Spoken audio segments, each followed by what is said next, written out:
할렐루야. 주님의 이름으로 평안을 전합니다. 오늘 하나님께서 우리에게 주시는 말씀은 욥기 42장 1절에서 6절까지 말씀입니다.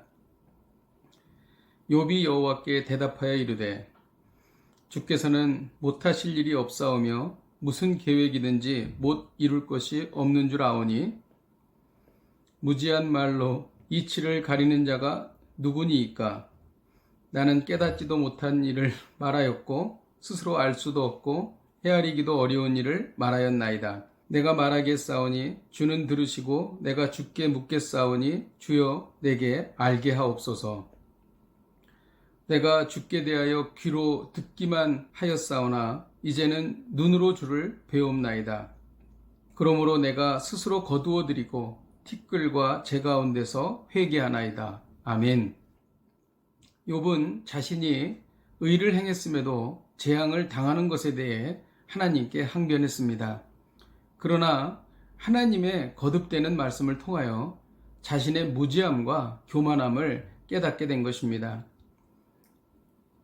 인간은 하나님의 섭리를 깨달을 수도 없고 인간 스스로 자신이 처한 불행에서 구원할 수 없음을 알게 된 것입니다. 욥이 깨달은 하나님은 어떤 분이십니까? 2절에 보면 주께서는 못하실 일이 없사오며 무슨 계획이든지 못 이룰 것이 없는 줄 안다고 기록합니다. 하나님은 못하실 일이 없으신 분이십니다. 하나님은 전지전능하십니다. 하나님은 모든 일을 할 수 있는 분이십니다. 그리고 욥이 깨달은 하나님은 어떤 분이십니까? 하나님은 계획하신 일을 무엇이든지 이루시는 분이십니다. 하나님이 말씀하신 일은 반드시 이루어집니다. 하나님의 계획은 반드시 시행됩니다. 하나님의 언약은 반드시 성취되는 것입니다.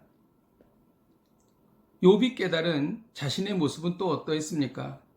3절에 보면 무지한 말로 이치를 가리는 자가 누구니이까? 나는 깨닫지도 못할 일을 말하였고 스스로 알 수도 없고 헤아리기도 어려운 일을 말하였다고 기록합니다. 욥은 무지한 말로 주님의 뜻을 가렸습니다. 또 욥은 깨닫지도 못한 일을 잘 아는 것처럼 말했던 것입니다. 그리고 욥은 너무 기이해서 알 수 없는 일들을 말했던 것입니다. 이제 욥은 자신의 잘못을 깨닫고 바른 영적 태도를 갖게 됩니다. 그가 다시 하나님 앞에 겸비하여 나간 영적 태도는 무엇입니까? 자신의 무지를 인정하고 하나님께 간구하는 것입니다. 그리고 겸손히 하나님께 하나님의 뜻을 구한 것입니다. 또 하나님의 말씀을 겸허하게 듣는 것입니다. 특별히 이해할 수 없는 어려운 일을 당했을 때에 우리가 가져야 할 영적 태도인 것입니다. 자신의 생각을 내려놓고 하나님께 나아가 하나님을 아는 지식을 구하면 어떻게 됩니까? 5절에 보면 내가 주께 대하여 귀로 듣기만 하였사오나 이제는 눈으로 주를 배웁는다고 말합니다. 그렇습니다. 하나님에 대해서 더 잘 알게 된다는 것입니다. 과거에는 하나님에 대해서 듣기만 하였는데 이제는 하나님을 대면하여 하나님을 뵙게 된다는 것입니다. 하나님을 알면 알수록 어떻게 될까요? 하나님의 위대하심과 하나님의 높으심을 우리가 바라보며 우리 자신의 모습을 보게 되는 것입니다. 그랬을 경우에 욥은 6절에 그러므로 내가 스스로 거두어 드리고 티끌과 제 가운데서 회개하나이다 라고 말하고 있습니다. 하나님을 알면 알수록 우리 스스로를 한탄하게 됩니다. 그리고 티끌과 죄를 뒤집어 쓰고 회개하게 된다는 것입니다.